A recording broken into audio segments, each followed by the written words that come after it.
En octobre dernier, le Conseil, lors d'une réunion de trilogue, avait proposé d'autoriser pendant encore 3 ans la pêche électrique, tout en légitimant toutes ces licences illégales. Face à ça, obligatoirement, notre coalition, les ONG, les pêcheurs, ont dit non.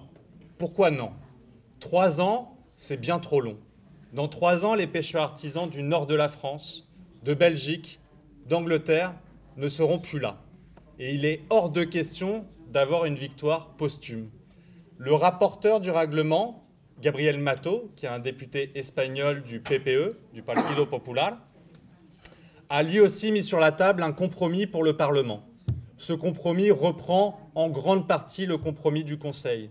3 ans et on légitime les licences illégales. Il y a 42 licences qui ont été allouées pour un projet pilote qui sont censées se finir là en février 2019. Dans le compromis de Gabriel Mato, elles auraient continué encore pendant 3 ans.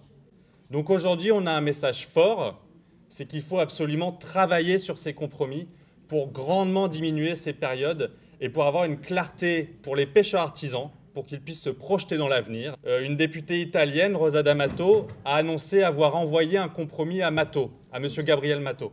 Il demande que la pêche électrique, cette période de transition, qui est de 3 ans pour M. Mato, soit réduite jusqu'au 31 juillet 2019, c'est-à-dire quelques mois, pour qu'enfin on arrête d'autoriser cette technique pendant encore des années, alors qu'il y a des pratiques illégales.